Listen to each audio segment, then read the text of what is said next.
بسم اللہ الرحمن الرحیم۔ پاکستانیوں سے میری گزارش ہے آپ اس ولاگ کو سنیں اور میرا تھوڑا سا پیغام عمران خان کی فیملی تک ضرور پہنچائیں۔ آپ نیچے کامنٹ میں ضرور بتائیں۔ سب سے پہلے عمران خان کی صحت کے معاملے میں سپریم کورٹ سے رجوع کیا جائے۔ عمران خان کی فیملی سپریم کورٹ میں درخواست دے۔ اگر سپریم کورٹ درخواست ایک ہفتے کے اندر مقرر نہیں کرتی، آپ اس درخواست کو اقوام متحدہ اور تمام انسانی حقوق کی تنظیموں کو ارسال کر دیں۔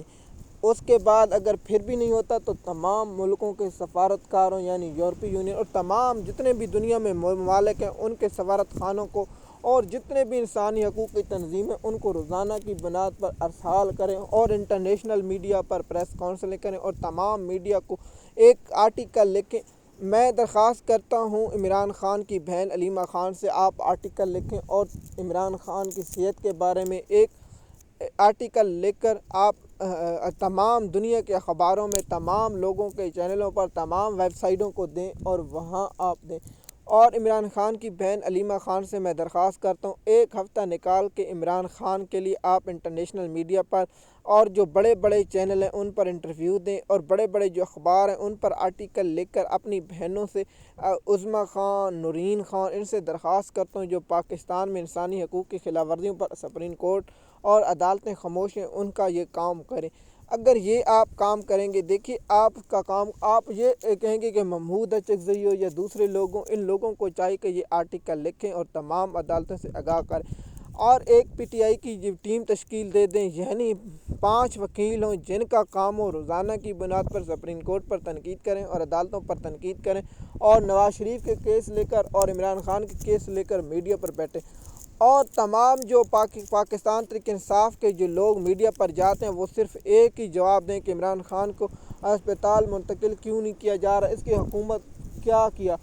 یہ بات عمران خان کی فیملی کو اور پی ٹی آئی کے لوگوں کو پرامن ہو کر سکتے ہیں، لیکن افسوس ہے کہ پی ٹی آئی کے ارکان اسمبلی اور پی ٹی آئی کے لوگ اس پر بات نہیں کرتے۔ دیکھیے ہم تو ہر طرح سے آواز اٹھا رہے ہیں، ہمارا جو یہ پیغام ہے کسی پاکستانی کے پہنچتا ہے یا کسی وقت اعلیٰ حکام کے پاس پہنچ جائے گا تو ہمیں بھی اٹھا لیا جائے گا، ہمارا کیا ہوگا، لیکن ہم یہ قوم پر فرض ہے اور ہم اپنی آواز کے ذریعے اور اپنے علم کے ذریعے پاکستانی قوم کو پہنچاتے ہیں اور پہنچاتے رہیں گے جب تک ہماری سانس میں سانس ہے۔ ہمیں نہ کوئی ڈالروں کی خواہش ہے نہ کسی کی خواہش ہے، ہم جو بھی کریں اور پاکستان کی عوام کے لیے کریں۔ دیکھیے میرے پاس اتنے وسائل نہیں ہیں جس کے اوپر میں آپ کو آواز یہ کہوں کہ میں ڈیجیٹل میری آواز کا مسئلہ یا میری ویوز کا مسئلہ ہے تو وہ وائس کا مسئلہ یا کسی کا مسئلہ ہے مجھے اس کی نہیں، لیکن میرے جو ہو سکے میں نے اپنا کام کیا۔ آپ کو معلوم ہے جب حضرت ابراہیم علیہ السلام کو آگ میں ڈالا گیا تو ایک پرندہ وہاں سے اڑتا اور تھوڑا سا پانی لے کر وہاں ڈالتا تھا۔ جب اس سے سوال ہوا تو بھائی اس نے کہا کہ میں اپنا تو کام کر رہا ہوں، لیکن ہر پاکستانی کا کام ہے ایک کام ہے کہ وہ ضرور کرے۔ تو اس لیے میرا فرض ہے کہ میں عمران خان کے لیے جو ہمارے لیے اپنی ایک آنکھ ضائع کر بیٹھے، دیکھیے ہر شخص کے پاس کتنی طاقت ہے، کوئی بہت بہادر ہوتا ہے، کوئی کم بہادر ہوتا ہے، کوئی اس سے کم ہوتا ہے، کوئی اس سے کم ہوتا ہے، لیکن ہر شخص کو اپنا کام کرنا ہوتا ہے۔ کسی کے پاس فیس بک اکاؤنٹ ہے، کسی کے پاس ٹویٹر اکاؤنٹ ہے، کسی کے پاس ٹک ٹاک اکاؤنٹ ہے، کوئی یوٹیوب پر کام کرتا ہے، کوئی تھریڈ پر، کوئی انسٹاگرام پر۔ سب سے زیادہ دیہات ہے وہاں لوگ ٹک ٹاک اور فیس بک استعمال کرتے ہیں۔ میں اس لیے پی ٹی آئی اور میری بھی کوشش ہے کہ دیہاتوں میں سب سے زیادہ سے لوگوں کو انسٹاگرام انسٹال کیا جائے اور ٹویٹر انسٹال کیا جائے اور تھریڈ استعمال کیا جائے، یہاں لوگ عمران خان کے لیے آواز اٹھائیں۔ اور پی ٹی آئی پر بھی یہ ہے کہ وہ لوگوں کو تربیت دیں اور لوگوں کو کہے کہ آپ سوشل میڈیا پر آئیں، کالجوں پر آئیں، یونیورسٹیوں میں آئیں اور تمام لوگوں کو سوشل میڈیا پر ایکٹیو بنائیں اور سوشل میڈیا کے فائدے اور نقصان سے بھی آگاہ کریں۔ دیکھیے آج کے دور میں جو معلومات ہے آپ کیا پڑھ رہے ہیں، آپ کو جو ٹیسٹ ہے یا آپ جس ٹیسٹ کی جاتے ہیں وہاں آپ کے پاس انفارمیشن دی جاتی ہے۔ جب بھی آپ سے سوال پوچھا جائے کہ روس کا دارالحکومت کیا، اگر آپ خبریں یا چیزوں میں دلچسپی رکھتے ہیں تو آپ کو پتہ ہوگا ماسکو ہے۔ آپ کو یہ پتہ ہوگا کہ ایران اور امریکہ کی جنگ کے کیا حالات ہیں، پیٹرول کی قیمتیں اور دیگر ایسی انفارمیشن جو آپ لوگوں کو معلوم نہیں وہ آپ لوگوں کو ملتی رہے گی۔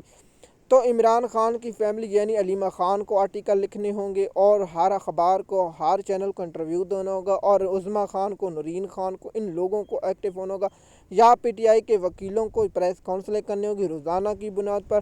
آپ لوگ کہیں گے آپ لوگ جا کر پشاور میں بیٹھ جائیں وہاں باتیں، میں حماد اظہر پر اس لیے تنقید کرتا ہوں اور سمیع اقبال پر آپ خیبر پختونخوا میں چلے جائیں، وہاں بیٹھ کر مریم نواز کو بے نقاب کریں، وہاں میڈیا پر گفتگو کریں یا نجی چینل کو انٹرویو دیں۔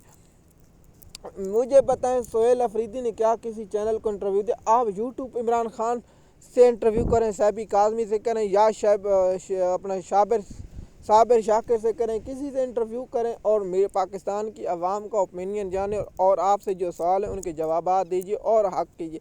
دیکھیے ہر چیز کا کوئی نہ کوئی حل ہوتا ہے۔ کیا عمران خان کو صحت کے معاملے پر پی ٹی آئی کی خاموشی ایک مجرمانہ فعل ہے؟ یہ قابل افسوس ہے۔ دیکھیے ہم بات کرتے ہیں یا اس بات پر اثر انداز ہوتے ہیں تو پاکستانی قوم کو ہم آگاہ کرتے ہیں، جو بھی ہمارے پاس معلومات ہوتی ہے۔ آپ کہیں گے کہ عمران خان عدالتوں سے رہا ہوں گے تو آپ بے وقوفوں کی دنیا میں رہنے۔ مجھے بتائیں جو 15 نمبر کا جج تھا اس کو اسلام آباد ہائی کورٹ میں کس لیے لایا گیا؟